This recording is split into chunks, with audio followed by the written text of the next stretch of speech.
Every year, thousands of gearheads travel from around the world to Las Vegas to experience what is known as the Super Bowl of the automotive world. The cars, the people, the energy. It's an indescribable experience you won't get at your grandpa's weekend car show. This is SEMA, and I'm taking you with me to feel what it's like to meet the builders, see the cars, and feel the chaos. Come with me to the biggest and most prestigious car show on Earth.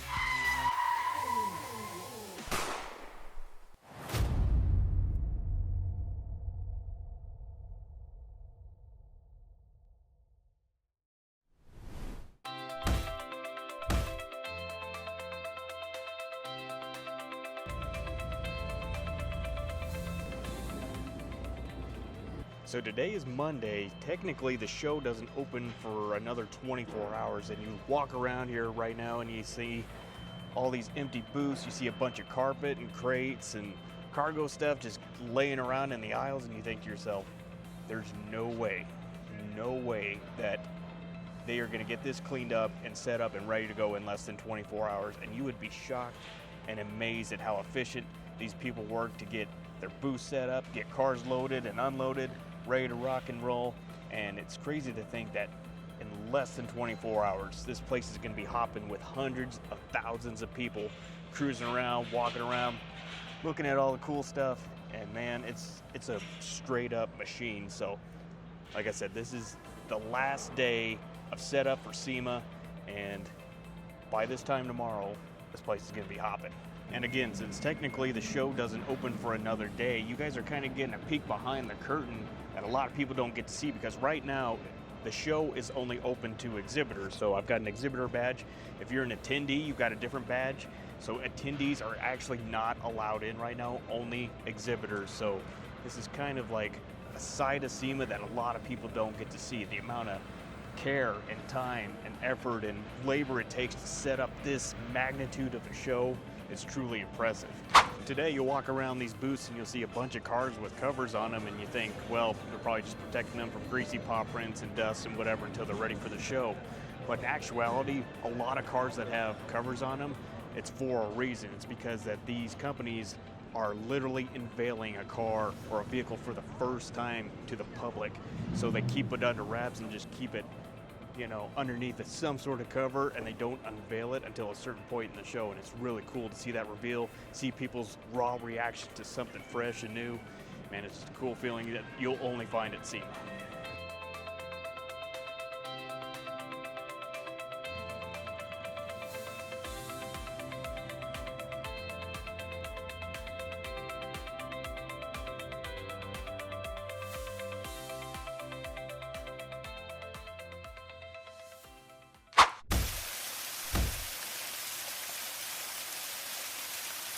So it is now Tuesday, officially day one of SEMA. They opened the gates about an hour ago to all vendors and participants, and it never ceases to amaze me, the sheer volume of people that come to this thing from all around the world. You're talking almost 100,000 people plus. It's almost overwhelming to say the least, but we're right outside Central Hall. We're gonna go inside and take a look at some cool stuff.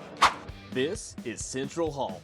If you're into classic muscle, pro touring builds, blown big blocks, straight axle gassers, and the kind of fabrication that turns metal into art, this is home base. Every aisle is packed with the companies that shape hot rodding culture. Engine builders, suspension gurus, performance parts, tools, coatings, carburetors, EFI systems, everything from the old school to the cutting edge. This is where you'll find the cars that stop people in their tracks and the builders who redefine what's possible. Names like Chip Foose and Dave Kindig stand out. Many would say Central Hall isn't just a section of SEMA, it's the soul of it. Of all the cars in this hall, one really caught my attention. This old Mopar features something that possibly no one has ever seen before. This is a 1970 Plymouth Roadrunner built by legendary car builder Steve Strope. His company Pure Vision in Simi Valley, California is known for some pretty radical rides, but this one stands on its own. Its name, Haraka, an African hunter slang term for speed. It features a 500 cubic inch big block backed up by a Tremec TKX 5-speed and a carbon fiber wrapped cross-ram intake manifold out of a 62 Plymouth C body. It's also been converted to dual throttle body fuel injection, along with Height's independent front and rear suspension. The custom interior combines luxury and style, plus a mix of different ingredients that include the dash out of a '66 Plymouth Fury, center console from a '72 Duster, and 18-way heated, power, and cool seats from a 2013 Porsche Panamera. And the seat pattern was inspired by one of Steve's favorite Robert Graham button-up shirts. At first glance, the color appears to be just good old-fashioned plum crazy purple, but in actuality, it's a one-off custom blend called Inkwell Violet, and in the right light, you can see the red, blue, gold, and silver pearls that make this thing truly stand out. Although this car is a roadrunner, the grille, tail panel, and side trim are a mixture of pieces from a GTX and Sport Satellite. But the craziest upgrade on this car? I'll just let Steve tell you all about it. But the biggie underneath this car hidden is the world's, as far as we know, first and only, from the headers back, is 100% carbon fiber exhaust system. And yes, it's carbon. It is not wrapped around steel, which we're very proud of. From the mouth of the man himself, world's first carbon fiber exhaust system. Let me know your thoughts on this radical, one-of-a-kind ride. Central Hall is everything you imagine SEMA to be. Loud, creative, and completely overwhelming in the best way possible. It's where history meets innovation and where the heart of hot rodding beats the loudest. If you came to SEMA for inspiration, you'll find it here.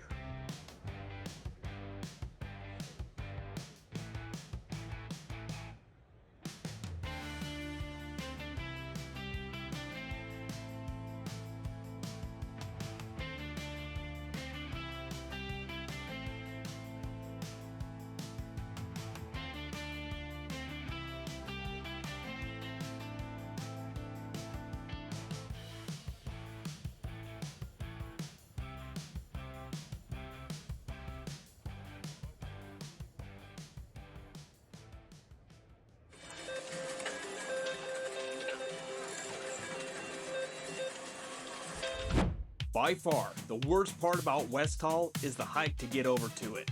It's the longest walk you'll take at SEMA, along with a ride up and down 4 different escalators. By the time you get there, you feel like you've walked halfway across Vegas, but it's worth every step. West Hall is massive, and it's where you'll find the future of the aftermarket on display. This is the home of advanced tech, accessories, off-road innovation, wheel and tire brands, detail companies, overlanding builds, and much more. If it can be screwed, glued, or even tattooed to a vehicle, you'll find it here. It's bigger and more spread out than any other hall, and every corner has something pushing the industry forward. Many consider West Hall the frontier of SEMA. The Ford Performance booth is always one of the biggest magnets at SEMA, and this year is no different. This is where Ford brings out its heavy hitters. Everything from next-gen Mustangs and factory-backed race programs to turnkey crate engines, performance parts, and chassis upgrades. You'll see track cars, drift builds, off-road Raptors, and concept vehicles that hint at where Ford is heading next. The booth is packed with engineers, builders, and the latest tech you can bolt onto your own project. If you're a Ford guy, or even if you're not, this is one of those must-see stops in West Hall. Another booth in West Hall that caught my eye was Crown Restoration Parts, and if you're into Jeeps, this is a must-stop. They specialize in factory-style replacement and restoration parts for classic and modern Jeeps. Everything from body panels and trim to suspension components, drivetrain parts, and hard-to-find pieces that keep older Jeeps alive. Their display rigs show exactly what their catalog can do, and the staff knows these vehicles inside and out. If you're restoring a Jeep or keeping a daily trail ready, Crown's booth delivers the goods. West Hall is where the industry shows off its future. Big tech, big lifts, bold ideas. The walk might be long, but everything in here proves why it's worth it. From cutting-edge builds to the companies shaping tomorrow's aftermarket, it delivers a different kind of energy. As I stated before, this is the frontier of SEMA, and it never disappoints. The Silver Lot is where SEMA completely lets loose. The moment you step outside, you're hit with a sea of massive bro trucks, lifted to the moon, chrome everywhere, wheels bigger than some people's future. Everywhere you look, vendors are packed shoulder to shoulder, showing off lighting kits, suspension setups, off-road gear, and every bolt-on accessory you can imagine. The Hoonigan guys are out here sending it all day. Burnouts, drift demos, tire shredding madness that echoes across the entire convention center. In between all that chaos, you've got a total hodgepodge of builds parked outside. Hot rods, imports, overlanders, rat rods, lowriders, even a few cars that look like they wandered in by accident. And tucked right in the middle of it all is Dave Kindig's setup. His trailer, his crew, and a lineup of flawless show cars that stop everyone in their tracks. The Silver Lot is loud, wild, unpredictable, and absolutely pure SEMA.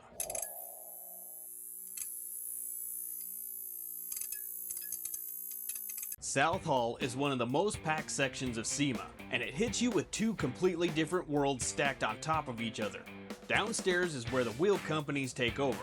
Rows of forged, cast, billet, chrome, color matched, concave, deep lip, you name it. Every style, every finish, every trend in the wheel game starts down here. Go upstairs and it's a whole different ecosystem.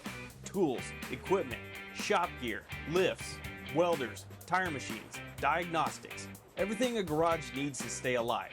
And right in the middle of it all sits the Mopar booth. Always loaded with concept cars, crate engines, aftermarket upgrades, performance parts, and a few wild builds straight from their design studio, and one of my personal favorites. South Hall is where every tool company in the industry shows up swinging.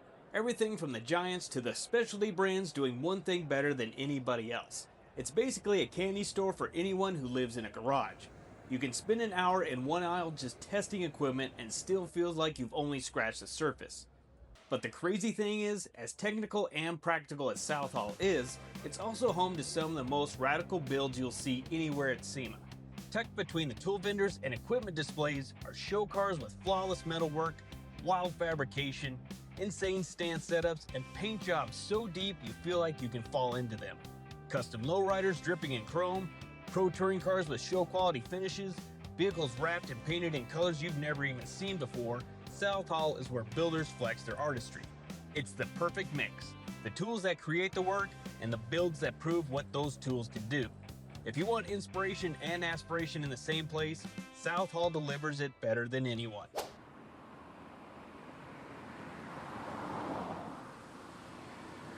North Hall might have lighter foot traffic compared to some of the other buildings, but it is absolutely not quiet.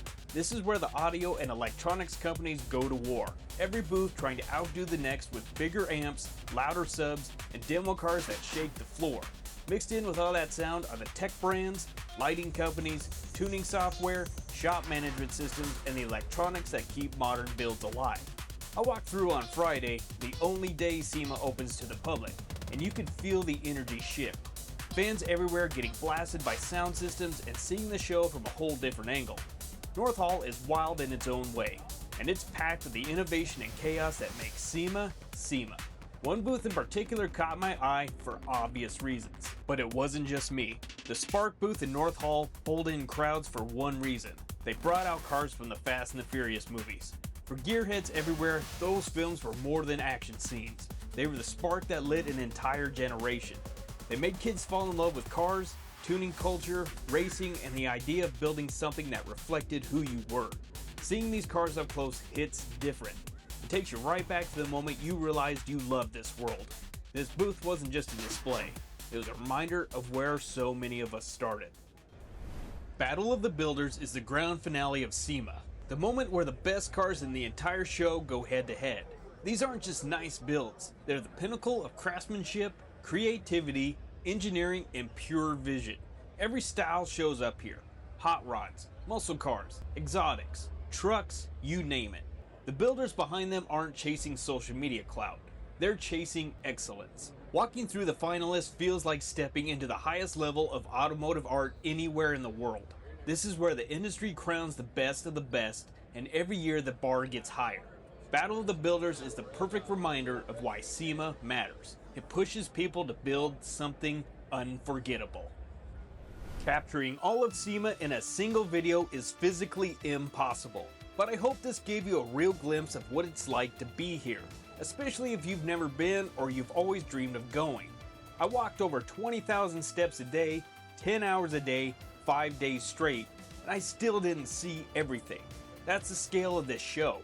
It's overwhelming, inspiring, chaotic, and one of the greatest weeks that car enthusiasts can experience. From the hauls to the lots to the builds and the people behind them, SEMA represents everything we love about this world. Thanks for coming along for the ride with me, and I'll see you in the next one.